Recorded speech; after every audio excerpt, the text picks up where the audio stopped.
আসসালামু আলাইকুম বোনেরা, কেমন আছেন? আশা করি ভালো আছেন। আলহামদুলিল্লাহ আমিও ভালো আছি। আজ রান্না করব বেগুন দিয়ে বাগদা চিংড়ি দিয়ে রান্না করব। রান্নাটা কিভাবে করবো আপনাদের সাথে শেয়ার করতেছি।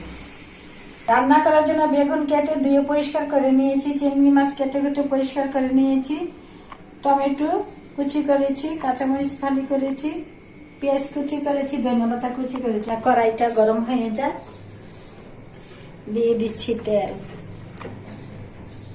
বিসমিল্লাহির রহমানির রহিম। তেলটা গরম হয়ে যায়। বোনেরা, তেলটা গরম হয়ে গেছে, পেঁয়াজ কুচিগুলো দিয়ে দিচ্ছি।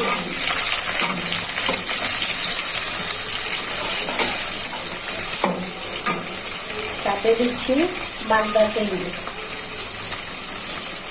এই চিংড়ির চামড়াগুলো নরম, তার জন্য আজকে দিলাম। এখন পেঁয়াজ চিংড়িগুলো ভাজা হয়ে যায়, সাথে লবণ ছিটিয়ে দিচ্ছি। এখন একটু ভাজা হয়ে যায়। বোনেরা, পেঁয়াজটা লবণ দিয়ে দিচ্ছি, তো প্রায় সিদ্ধ হয়ে গেছে।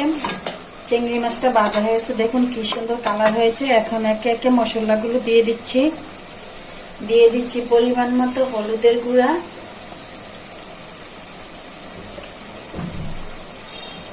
দিয়ে দিচ্ছি পরিমাণ মতো মরিচের গুঁড়া,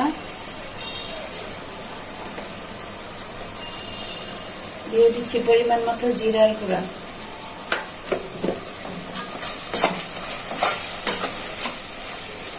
দিয়ে দিচ্ছি পরিমাণ মতো রসুন বাটা, দিয়ে দিচ্ছি সাদা আদা বাটা।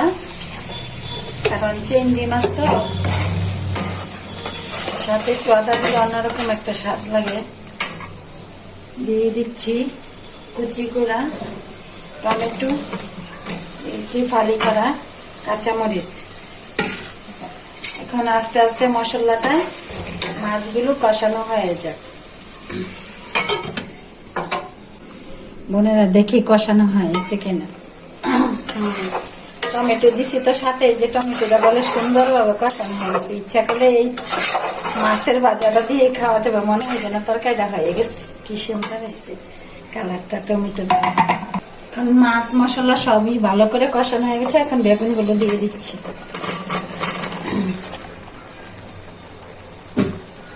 এইভাবে বেগুনটা চিংড়ি মাছ দিয়ে রান্না করলে সেই লাগে। আমার পরিবারের সকলেই পছন্দ করে এইভাবে রান্নাটা, আর আমার তো অনেক পছন্দ।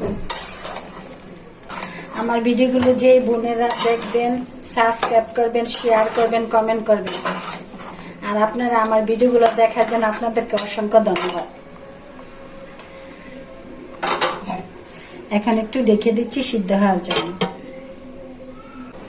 দেখি বোনেরা, তরকারিটা কষানো হয়েছে কিনা। মাখো মাখো হয়ে গেছে, প্রায় সিদ্ধ হয়ে গেছে।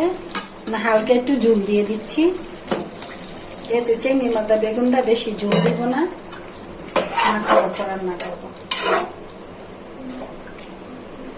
চিংড়ি মাছ দিয়ে সব রকমের তরকারি রান্না করা যায়, কারণ এই মাছটা ভাঙ্গে না, যত নাড়াচাড়া করে। কার সব রকমের মাছই আস্তে ধীরে রান্না করা ভেঙে যায়, এটা সেটা।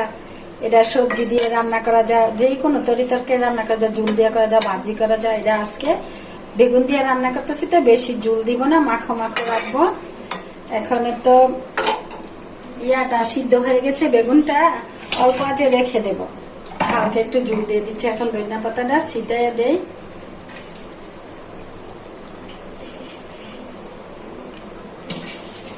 তো বোনেরা, ভালো থাকবেন, সুস্থ থাকবেন। আমার ভিডিওগুলো বেশি বেশি দেখবেন, লাইক করবেন, কমেন্ট করবেন, সাবস্ক্রাইব করবেন। আল্লাহ হাফেজ।